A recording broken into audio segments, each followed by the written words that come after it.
Lovely. Thank you very much. And thank you very much for that introduction.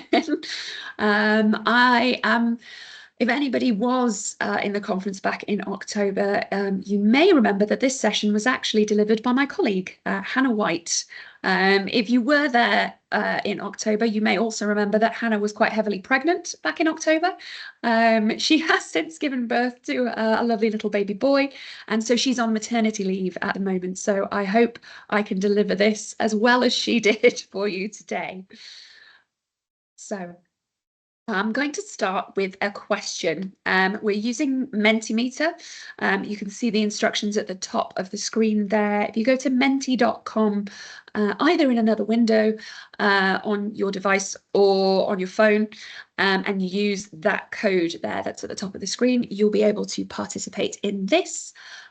There will be more questions coming up as well, so I'll give everybody just a couple of moments to join Menti and to be able to follow along this presentation with me so that you can keep participating. Lovely, we've got some people who've managed to answer already. So the question that I've got for you, as you can see here, last time you saw a group struggling to make a decision, what behaviours did you see? We're talking all about decision making today. So focusing on what have we seen around our various institutions, what sort of behaviours are happening. That no one willing to make a decision. One is currently coming out top. That's very familiar, certainly. Feels like we have quite a culture of that, I think, in universities around constant consultation, constant review, constant need for more information, and that sort of hesitancy around decision making. We'll talk a little bit more about each of these, about what might be motivating those actions that we're seeing, those behaviors that we're seeing, and how as well can we manage and mitigate for those behaviors. So lots and lots of questions as well. That's also coming out pretty strongly. Again, I think quite indicative of our academic environments. There's always more questions. There's never enough information. We can talk about this constantly. And we often feel like we do talk about things constantly.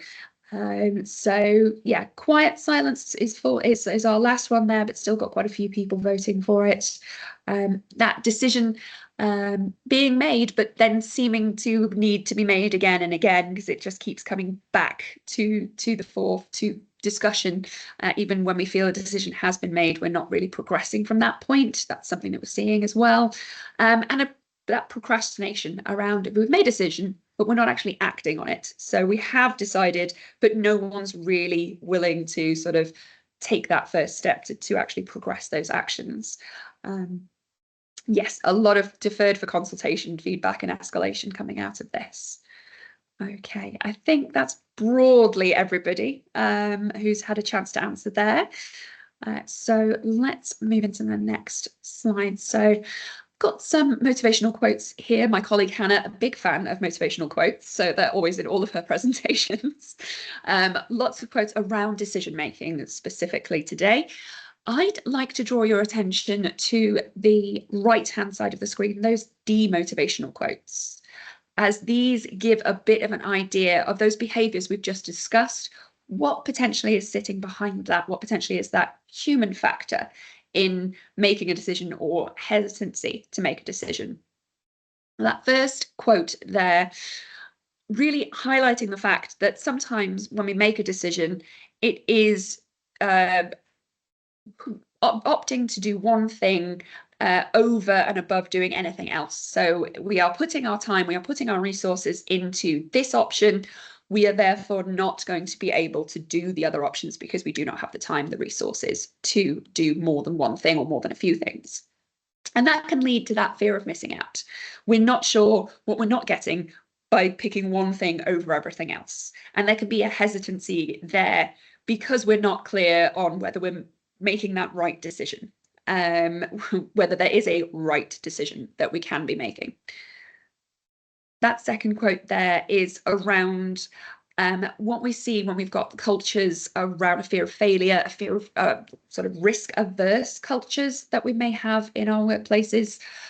if we're making a decision, we're going to be held accountable for the outcomes based on that decision.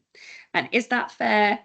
There's a big debate around that, but that again can be a motivating factor, can be really causing a lot of concern, a lot of those behaviors we've just seen.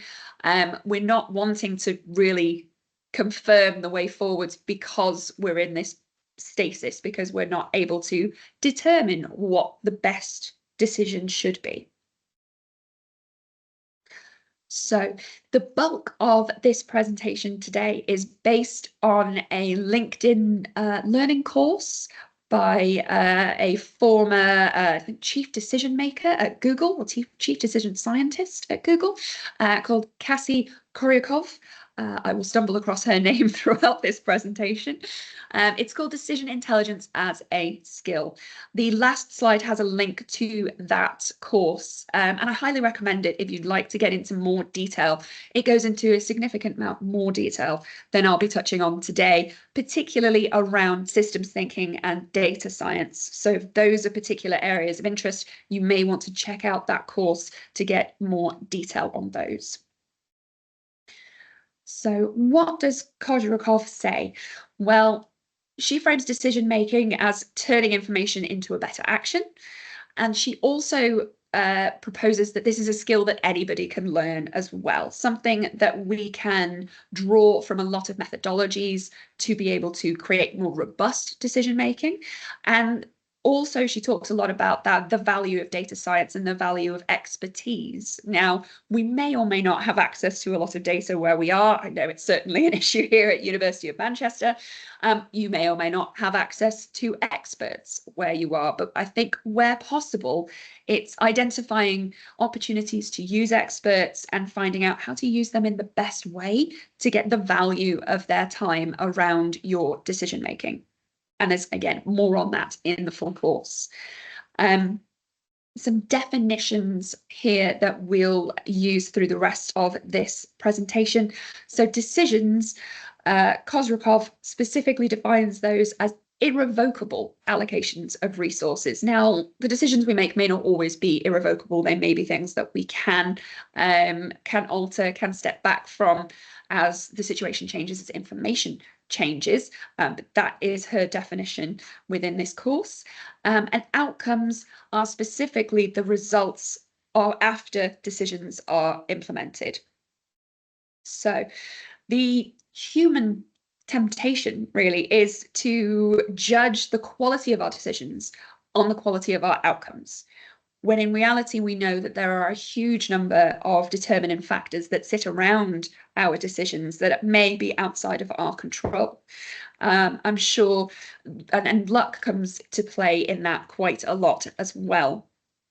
Now, I'm sure all of us have seen good decisions be made and not actually achieve the outcomes that we were trying to get to.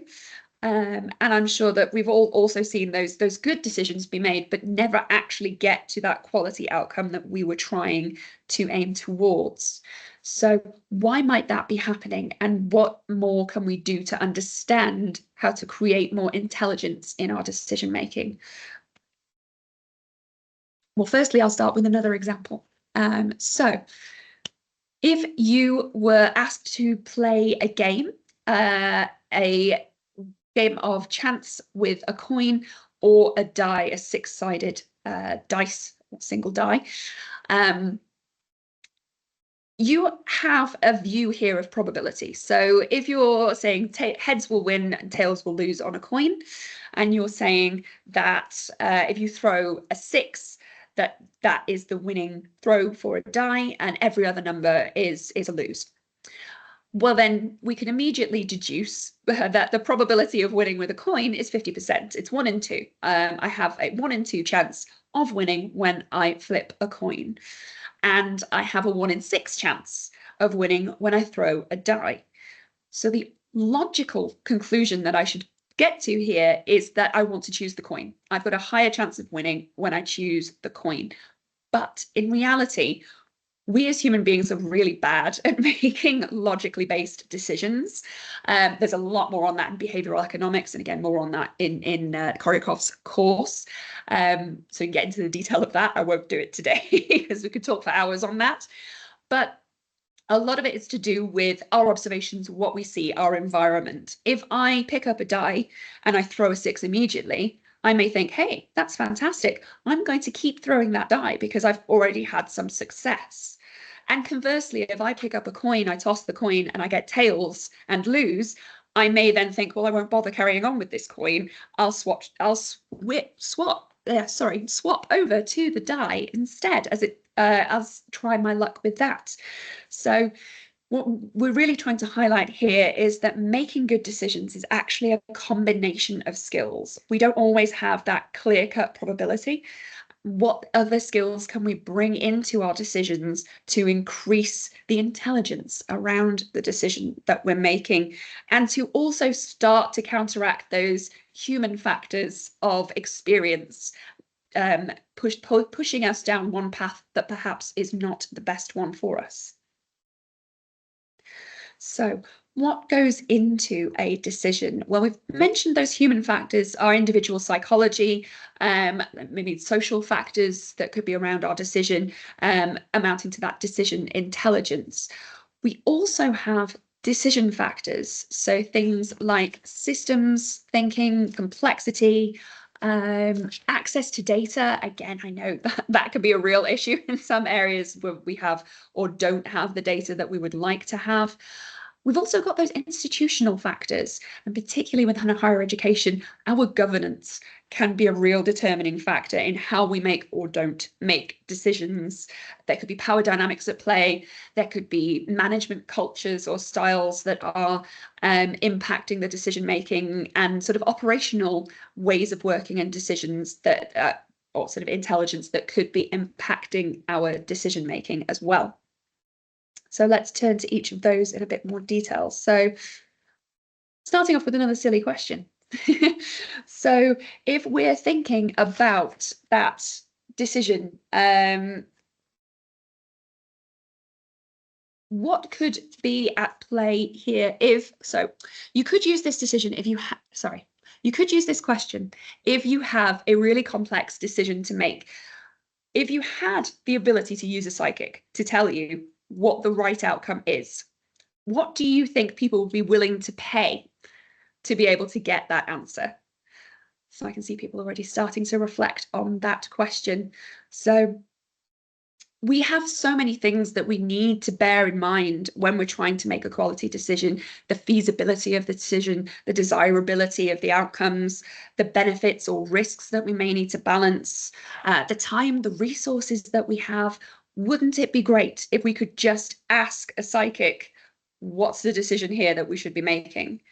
Now, we don't always have the opportunity to do this. In fact, we probably never have the opportunity to do this.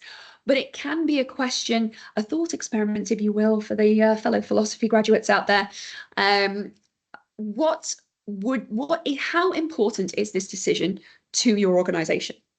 If we had thousands, tens of thousands of pounds to put behind this decision, would we? And if you're posing that question to your stakeholders, it can give you an idea of, is this something that we really do need to invest in? Is this something that we do need to get expertise, that we do need to spend time collecting data, analyzing data in order to make a quality decision? And should we do that? Or are we just trying to reassure ourselves that we're making the right decision? And really, we should just be progressing with it. It's not something that we should be spending a load of time on. Is this particular decision where we want to spend all this time and resource trying to make it? Or is it just a decision that we need some confidence in, that we need some reassurance around before we progress? So loads of people there saying they pay a little bit. Absolutely. I think that makes sense. Some people saying they would pay a huge amount of money. I think on some of our larger programs, especially around complicated things like student experience, certainly feels worthwhile if we had a clear-cut answer on some of those things worth that money. So what are the factors in the decision itself that we can look at? And how can we learn from those to make better decisions? So there's a list of decision factors from Kozrakov there on the left-hand side, which we'll look at first. So you could have a number of different options that you're choosing between. You could have that uncertainty around what is the best option. On the right-hand side there, I've got a VUCA model. Really useful for those complex or wicked problems. They're not always as straightforward as a probability decision. Do I choose a coin or do I choose a die? Sometimes our decisions that we need to make are based on very complex situations. Sometimes we do not have the certainty around what is going on. We need to balance multiple factors, multiple priorities. There's not always an obvious winner. We also may not have the understanding that we feel we need to make the decision. There could be a huge degree of uncertainty. Things could be changing all of the time. We might not know everything that we feel we need to know in order to make that decision. There could be a great deal of complexity when it comes to this decision. It might not just be affecting one area, one team. It could be our entire institution, and we need to make a decision to prioritize one area over and above another. We need to know that we're making the right decision there. We need to know that the impact of these decisions is going to be the right impact, is going to be an acceptable impact as well. We may not have that access to all the information that we need to be able to make this decision. Timing as well can be a huge pressure in some of these complex problems that we may be deciding on. And the number of people who are involved as well in the decision making can also increase that complexity. I know, again, a lot of our governance structures, particularly in higher education, involve a huge number of people, a huge number of decision makers, and we need to navigate around that in order to get to a quality outcome, a quality decision. That ambiguity as well. We may have an amount of known unknowns. We may have an amount of unknown unknowns that affect this decision. How can we increase our surety, increase our ability to provide clarity, understanding, to be able to be a little bit more agile with our decision making? What are the factors that will help support that? So another question for you. I know we are all skilled lean practitioners here, so we're all comfortable with the importance of agreeing a problem statement. But for some of these larger and more complex problems, pieces of work that we may be supporting, things like student experience, are we clear that we have that agreement around what the problem really is for our complex issues? And is it clear and certain what the solution should be around those complex issues as well? So these are sliders. You can sort of move them up and down to give an indication of 0 to 5 where you sit on that scale. And I think, again, the more complex a decision, the less agreement you're likely to have, the more different factors that need to be taken into account, the more different individuals' needs that need to be taken into account, the more priorities we may need to shuffle in order to get to the outcome that we're trying to achieve. And are we even clear what that outcome should be? Are we even clear on what the solution, the decision should be? As we can see from the sliders, often no, particularly with these really complex issues, we have a low degree of agreement. We have a low degree of certainty. We are in this point where we want to make a decision, but we're faced with all of these complications. We're faced with all of these human factors. We're faced with institutional factors, and we're faced with those general decision-making factors around just volume of information, data, surety of data, availability of information as well. May not be there, may not be able to support us with the decision that we're trying to make. So what is something that we can reflect on that may help guide our next actions to try and get to that decision? So we can, in order to sort of be more strategic in the face of this complexity, in the face of this difficulty, we may want to use a Stacey matrix, or at least reflect on the Stacey matrix. So in that bottom left-hand corner there, you've got your simple issues. So this may be a nice straightforward problem statement. We've got a goal statement. We've got good data to do our root cause analysis, and we know we're going to get to those rational solutions. We know the clarity of what we should do and how we're going about it. An example there, if the fuel light comes on in my car, I know I need to put fuel in my car. There's a fairly obvious outcome there. Not always, but a lot of those issues can sit in that simple box. We have best practice. We know how we're going to do this. We then move into that more complicated space. So we know a lot about this information. We have a strong understanding of how we'd like to solve it, but we do still need to use data. We still need to use some expertise in order to get to the right conclusions. So an example there could be a very technical engineer, helicopter engineer, for example. There's an issue with a helicopter. That engineer knows they'll be able to solve it, but they need to do an amount of work up front to understand what the issue truly is so they can put the best solution in place. So we have a way of managing those simple decisions, those complicated decisions and problems. And generally, in higher education, we know a lot of things, but we might not know everything. And that's when we start to stray into that complex space. Now, most of our governance is set up to handle these simple problems, these complicated problems, but we're not necessarily set up to handle those really complex issues. We spend a lot of time in that dialogue and debate. We spend a lot of time thinking about how can we do this and become sort of paralyzed in our decision-making process, trying to get that more information, constantly going around thinking, we need more data, we need more data. We don't have the confidence that we need or that we would like that we're making the right decision here, or that we can make a decision that we know we're comfortable with. But there are also some positives in that complex space because it can lead to innovation, and we can embrace that complexity and we can try things out where we challenge that fear of failure that we may have, we challenge that risk averseness that we may have, and we look to implement something, we look to try something out, we look to innovate. And that can also lead to some emergent practice as well.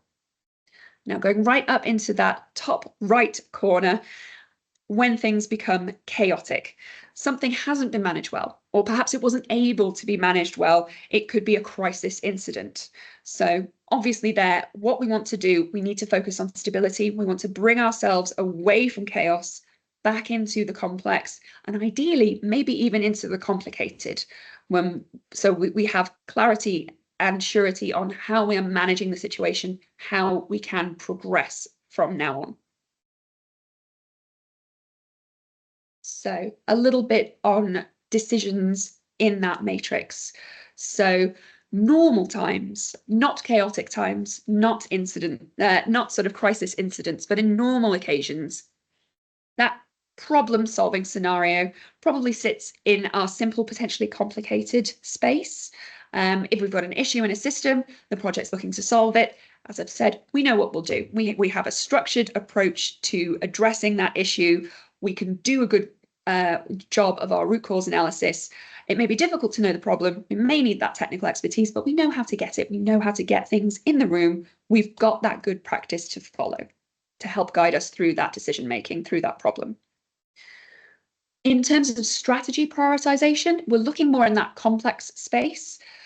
Thinking about that as an example, the organization will have to prioritize across a number of areas. There's a lot of factors. There's a lot of things to consider. There's a lot of different options. The environment could be regularly changing. We've got advances in technology that are impacting on us. We've got our lack of visibility of what competitors are doing that could be impacting on us as well. It's not as time pressured as that chaotic decision.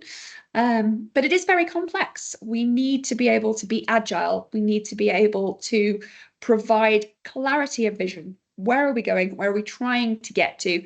And how can we go about assessing our options in a robust way to reach a good decision? Now, when it comes to these much more chaotic, these incident responses, I have some examples here as well. So some of you may know that back in June 2023, the University of Manchester was subject to something we now call the cyber incident.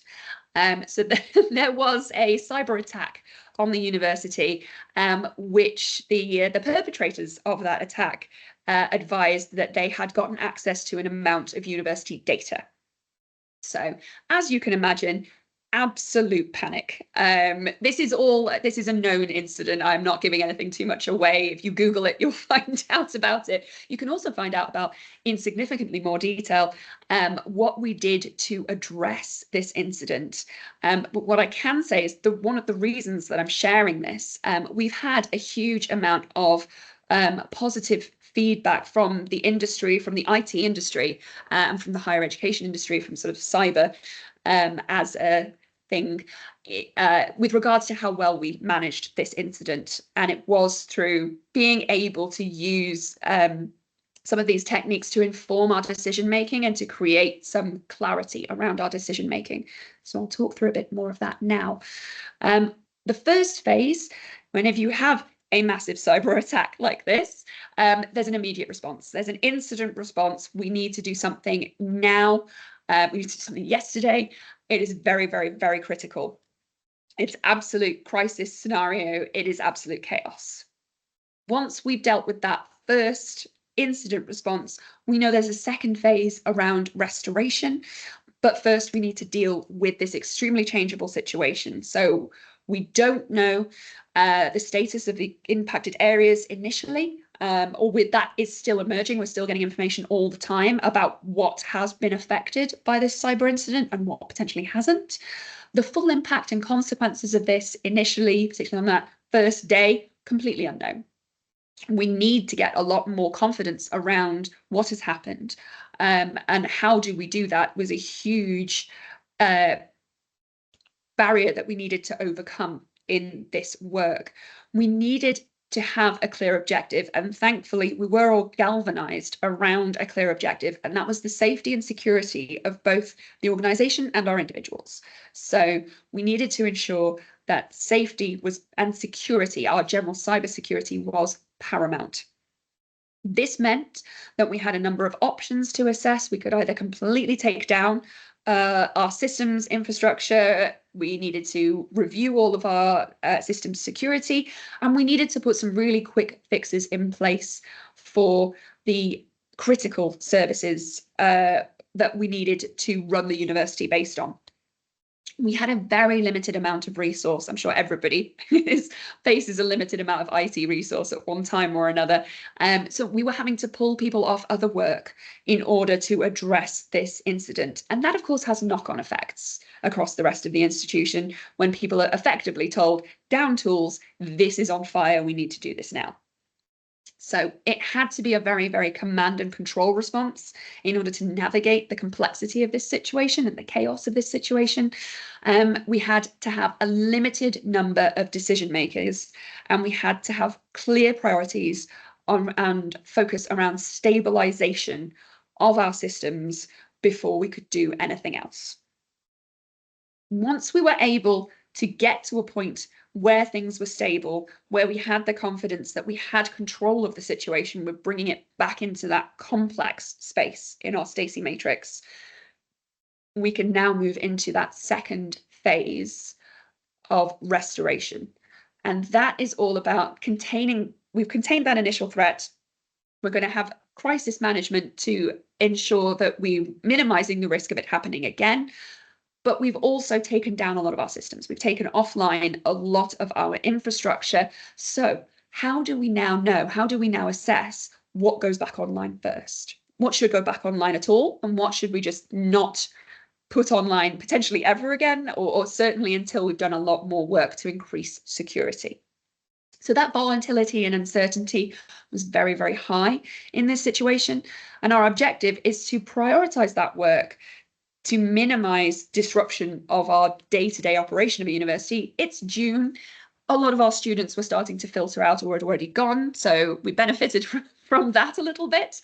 But otherwise, we are still, you know, all of us in professional services, we're still working, we're still trying to do jobs. We still have an HR function that's trying to ensure people are paid.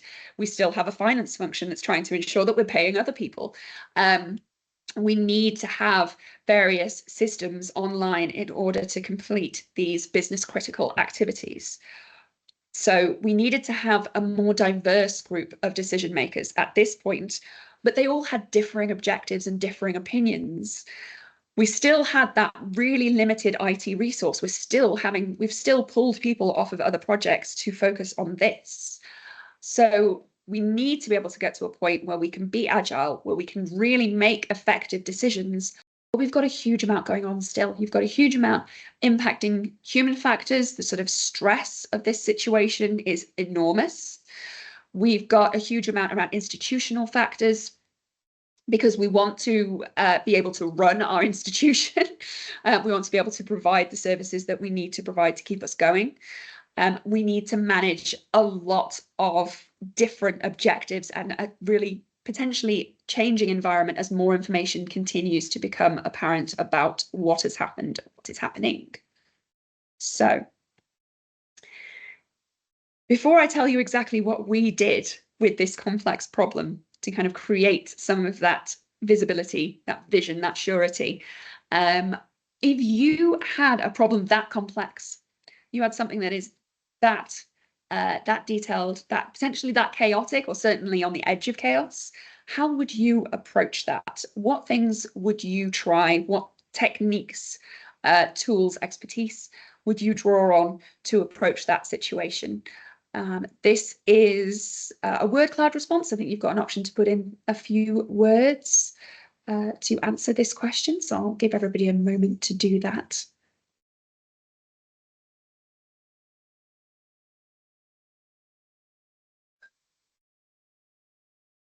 Absolutely. Yeah, that's not surprising. I think when we've got something this complicated, information is key. People want visibility. What is going on?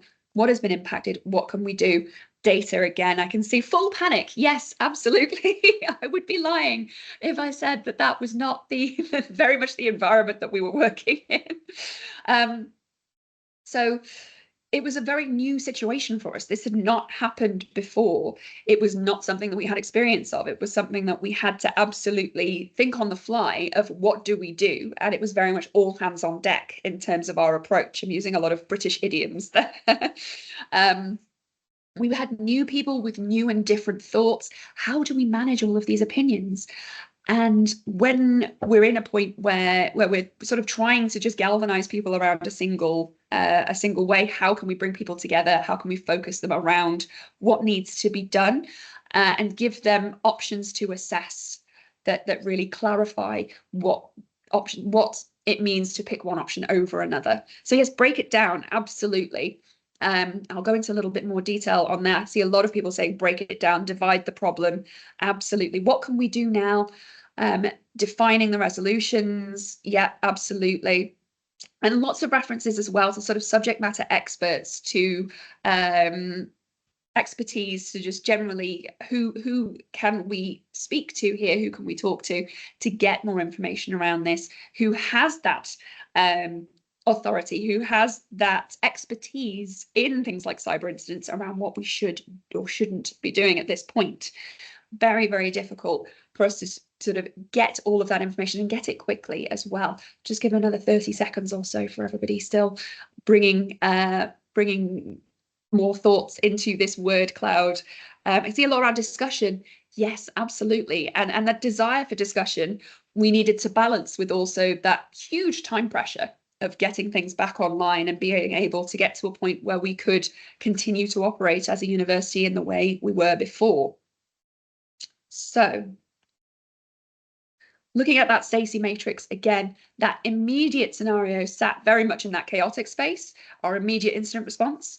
And that second scenario was the priority of restoration, trying to stop things from slipping back into chaos, looking at decisions in that VUCA context. So that volatility, uncertainty, complexity, ambiguity. How can we reduce all of these things? How can we create more certainty, more clarity was a huge focus for us. So here is what we did. And you can see there on the left-hand side, I'm referencing that VUCA again. So going from that volatility into clarity of vision, we needed first to deal with the human factor. And I think it was incredibly positive that there were a number of us involved who had that change management background, who are always thinking about mindsets and behaviors, and who are appreciating the stress of this situation on people and the impact of that on decision making. So in order to deal with that human factor, in order to try and bring a bit more clarity, we wanted to ensure we had clarified the roles and the decision-making authority of certain individuals. We bring that clarity, we bring that visibility to say, this is this person, this is your role, this is our expectations of what you're going to be able to support with us. And this is what we need from you. We could also share that with everyone else to say, this is why that person is making a decision. This is why that decision is being made at that level and why the authority sits at that level. So again, that brought more clarity to the situation. We also repeatedly emphasized that the support team were doing everything that they could. We were working as quickly as possible. We tried to provide those regular updates, again, to bring that understanding, to bring that visibility to a wider audience. We needed to set those clear expectations of ways of working. How are we managing this? How are we going to work together? How can we all know that we're starting from the same point, and that we are agreed we're managing this in the same way? We also ensured that that was open to feedback, because the situation was changing, things that we were learning were changing, and the people involved were potentially changing as well. So we needed to be adaptable, but we needed a clarity, a sort of terms of reference really to work from and to be able to reflect back on, to hold us accountable and keep us on track. We wanted to deal with those organizational factors. So that's around that ambiguity and creating agility, and that complexity and creating clarity as well. So we created a new governance structure to give that group true power. We also talked about the context of that governance in the rest of our governance structures as well. So by being able to define, yes, we have this specific incident governance, but this is where it fits in our wider governance, it gave people more clarity how everything was fitting together. And also we enabled that agility by having a separate branch of governance to be able to make these decisions quickly and effectively. There's also a huge amount of documentation that sat around this as well, so that we had things to refer people to and refer back to ourselves to keep us on track. We're also making sure that we're structuring decisions to deal with that complexity. We're creating that vision. Where are we trying to get to? How are we repeatedly communicating where we're trying to get to and managing our actions around that vision of our outcome we're trying to achieve? So a little bit more on defining that vision and creating that clarity. We're prioritizing, we had clear prioritization criteria. I'll show you a little bit more of those in a moment. You can weight them. We just went with high, medium, low. I'm much more of a high, medium, low kind of person. I think it gives you an immediate view of something without having to do maths.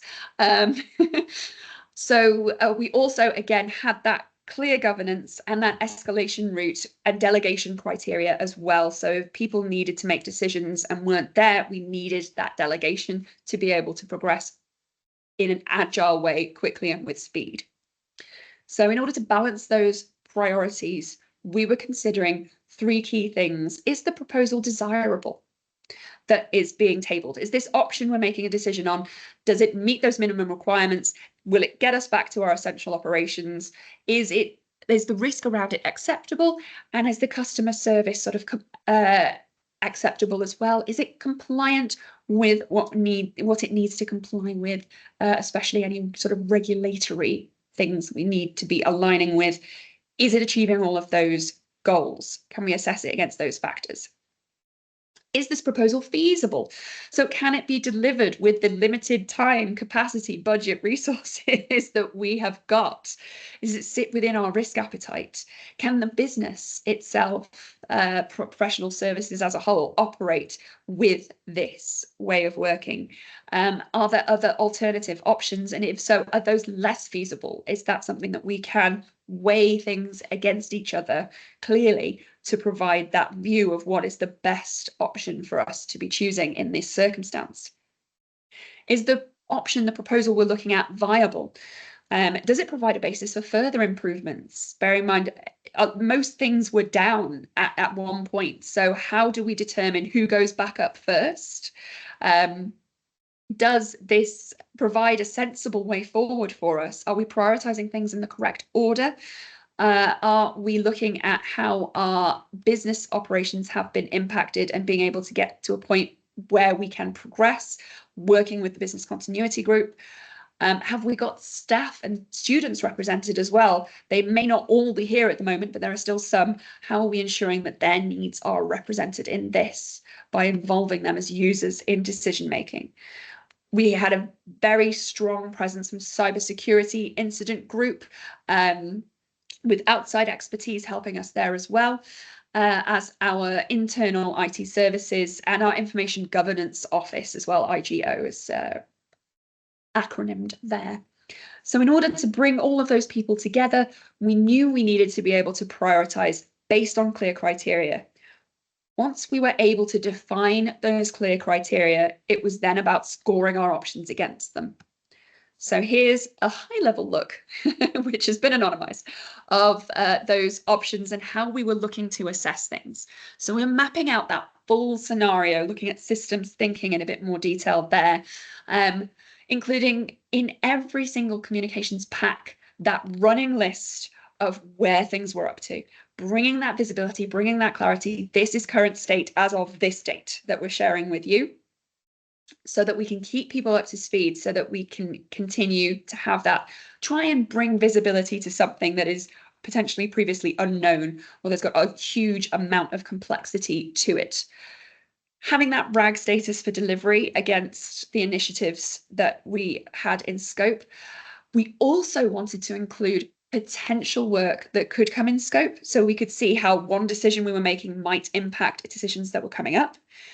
And we also wanted to have a reference to priority work that was not in the scope of this incident management, but was really important to the university, that could have some kind of conflict with what we were doing. Certainly things we'd had to pull resource from in order to do this. We're impacting our business as usual. We're impacting our projects, our programs that we were otherwise progressing. We've asked them to down tools in a number of ways so that we can do this. If we're wanting to make a true assessment of the whole situation of our organization and how it's impacted by this incident, we need to take those into account as well in our decision making, not just what do we decide to manage the incident, but how do our decisions here impact our long-term running of the university. So a little idea of some of those headings there. And we also wanted to ensure that we had that balance of priorities. When you have an incident of this type, you often see that different areas will respond very differently, given their sort of cultures, their management styles. We can be incredibly siloed as universities. So we're trying to break down silos here by bringing this clarity, by getting everybody on the same page and being able to give them the same information that covered all of our operations. We're generally here committing to putting resource in one place instead of somewhere else. So we want to have some confidence that by making that decision, we're not doing it to the detriment of another area. We're making the right decision, and we're able to explain that as well. So if you have people who've said, but I put my proposal in first, like, well, your operation may already be a bit more agile than elsewhere, but just because you were first in the queue of giving us a list of what you needed to be able to operate, or a list of things that we needed to resolve for you, doesn't mean that you'll be the first to actually get the outcomes. And obviously managing that is very, very difficult. There's a lot of relationships at play there. But by being able to use this sort of systems thinking, by being able to bring data into our decision making and bringing this holistic context, people were able to understand, okay, yes, I did get my papers in first, but I understand why I'm actually 10th in the queue. It brought more visibility to that decision making and to the factors that were going into making those decisions, which really aided that communication, where otherwise we definitely wouldn't have had the context of decision making to be able to create that consensus around making the right decision. So it's a very, very structured way of doing things, which we really needed in that chaotic environment, bringing this huge amount of structure and trying to stop those silos. So trying to stop that sort of he who shouts loudest or first by bringing this visibility to the whole piece and what we were doing and how to therefore bring things down out of chaos. So we were structuring those decisions in a consistent format, as I've said, making sure we've got caveats and contingencies on these as well. So if we reached a certain level of risk, would we pivot to another decision? We wanted to be really clear on that as well. And making sure that we're switching from prioritization to deprioritization. What can we truly cope without? And just because you're shouting incredibly loudly about the thing that you want doesn't mean that it is actually the most important thing. We have a slightly more objective way of assessing importance and prioritization that we can actually then get that consensus around. And that was extremely helpful for us. Being able to prepare the options analysis and use it as a basis for every decision consistently was also incredibly helpful, bringing that visibility, bringing that clarity, enabling that consensus around decision making was critical for us and went really, really well. We incredibly positive way of working on the back of this, and it really did galvanize people together. It really did help break down silos. It really did help bring clarity to an otherwise very chaotic conversation and situation. So what did we learn from all of this? Well, we learned that deciding what not to do can be as important as deciding what to do.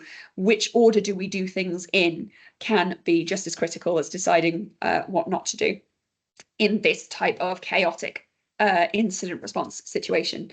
Being able to move from that typical university way of consulting everybody to being able to clarify this decision needs to be made in this room with these people and why, and bringing the context to that was a big cultural change. We really did have to manage that. But given the sort of burning platform that we had, we were able to provide that context. People appreciated that context, and we were able to progress without that impacting us negatively. Thinking about those sort of gaps and cracks in your standard operation, these can become massively exacerbated when you have this level of pressure, when you have this kind of incident response. Your sort of typical dynamics, typical cultures, management styles will play out in much more extreme ways. There were a lot of relationships, a lot of human factors that needed to be managed as a part of this. A lot of change management theory went into looking at that and went into sort of a lot of stakeholder management. Supporting individuals through this change was absolutely critical. Ensuring people didn't feel like they'd been abandoned, even if they were 10th on the list, was really key to ensuring that we could keep the group galvanized, keep being able to progress with what we needed to progress. We did not have any kind of playbook for this scenario. We certainly do now, but all of this was very much done for the first time. So lots of lessons that we've learned from that have gone into our new incident response and management playbook that we have. So we've been able to get a lot of learnings from this. We've been able to get a lot of benefits from what might we do if this ever occurs again, although we hope it never does. And also ensuring that the resource was good value, the decision makers were better informed. A huge amount of preparation and a huge amount of work went into creating communications packs, went into creating this clarity, this visibility of prioritization, the factors that we were prioritizing based on communicating all of that, keeping it up to date, being able to ensure the right people were seeing the right information at the right time was an enormous investment, but it was absolutely something that we will do again or would do again because of the benefits that we had from that in terms of being able to manage people through the process successfully. So reflecting back on that first slide and some of the responses that people gave. So I couldn't find this, these were all animated GIFs on Hannah's slide. Haven't been able to get them all. And that middle one there, you might notice I replaced with tumbleweed instead of that particular image. So the eagle-eyed amongst you will be going, that's slightly different. But this breaks down a little bit more some of the things that can help around the various factors of decision making, reflecting on those different behaviors that we're seeing as a result. I've talked a bit more technically around what we did, bringing that clarity and complexity around the plan and the visibility of how we would make decisions, how we would weight decisions, how we were sort of assessing feasibility, desirability, and viability. And this is more around those human factors. So there are two models that I'd highly suggest if you're not already aware of them, go and Google them. They are absolutely brilliant. We use them all the time in change management. The first is ADKAR. It's an acronym for awareness, desire, knowledge, ability, and reinforcement. It is a brilliant way to structure communications or an approach to engaging stakeholders. You start with creating an awareness of what's going on, then a desire to participate, and the knowledge, more deeper knowledge of what's happening, the ability to do whatever it is that we're asking them to do, and then reinforcing it in the longer term. That's a very, very quick overview of that model. SCARF model as well, really useful for understanding the human factors, understanding people's behaviors and reactions to situations as well. So I've forgotten all of the, I've forgotten those acronyms. Give me a moment, I'll remember them. I've been put on the spot. But that can really help understand what's motivating people's behaviors. Is it a fear of failure? Is it a fear of, there's a lack of clarity? Is it a fear of your own accountability? Is it that your own authority in a situation might be being called into question or might be uncertain because of the situation that's going on, and that will affect your decision making. As you can see, we've also got the institutional factors and the decision factors there as well, so that we can really reflect on, again, those behaviors and how those are impacted by what's going on. Ambiguity and complexity can be leading people into having more questions. There's too much ambiguity. I have so many questions because I'm never getting this clarity. I'm never getting to a point where I feel comfortable with what I'm being asked to do. It may be that it's the information, the question that's being asked. If we ask a question in a different way, if we provide more information, can we get to a better outcome, a better solution? Can we also look at the power structures? Is there a sort of low, is there a low acceptance of risk, a low tolerance of failure in the culture that we have? Is that why no decision is being made? Is that what's motivating that? And then thinking about that SCARF model, it is so status, certainty, autonomy, relatedness, fairness. So all of those things can be impacted if your status feels impacted by this decision. If a decision is being made that will lower your status potentially, or lower your perception of your status, that might make you more hesitant to make the decision. If you have a lack of certainty, we've talked a lot about a lack of certainty. How can we provide more certainty, more clarity for you to make you more comfortable with the situation? Your autonomy could be called into question, and certainly was in a number of cases with the cyber incident. We had to reduce autonomy significantly. We had to centralize a lot of decision making and then revert back to how things were before. There's a lot of discomfort around taking actions that result in restricting autonomy, especially in a higher education space. So it's being able to, again, bring the clarity. Why are we doing that? Why is it important? And how will it support us achieve what we need to achieve? That relatedness as well is the R in SCARF. That is how we relate to other people, how we relate to other teams, how we see ourselves or our team in the wider structure of the institution. Again, a lot there around behaviours, particularly with sort of incident response, people being perceived that they're being deprioritized because they're less important, and trying to kind of manage that feeling, that reaction to the situation. Really useful to be able to reflect on that model to understand where people might be coming from, what they might be feeling. And fairness as well, for the same sort of reasons, seeing other things be prioritized over and above you, being able to address that and being able to give people that understanding of why are we doing this, why are we doing this in this way, and why are we doing this now. That's a very quick overview of that. And again, the slides will be available after this as well for further reflection. So that brings me to the end of my presentation. Thank you very much for listening to me. I'll now be able to answer some questions if there are any in the chat. I haven't been able to see them because I've got my full screen on, but we have got some references, some resources on the back of this session. That decision intelligence, Cassie Kozrukov's decision intelligence session goes into significantly more detail around systems thinking, around data science.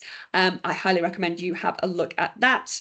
Haven't provided links to, but do Google the ADKAR model and the SCARF model, particularly if you are finding that sort of mindsets and behaviors are a particular factor in the work that you're doing. Really useful to reflect on that model to understand how people could be perceiving what you're trying to do, the changes you're trying to do, and how to help mitigate any negatives around those as well. Thank you. Thank you so much, Beth. That was amazing. I did know about the cyber incident because I am a University of Manchester alumna. So I remember getting my email about the incident that happened. I've got a couple of questions for you. We've got one about how have the things, obviously this was a crisis, this was a big incident that occurred. This is one of the things that I was talking about, thinking about. I was wondering, do you have to have a major incident for some of these decisions to happen and to take place, to force people into that? And I think John was thinking in a similar vein to me about like how things that have been learned from the crisis being applied to day-to-day business as usual decision making. Have you seen a change at all in that? Yeah.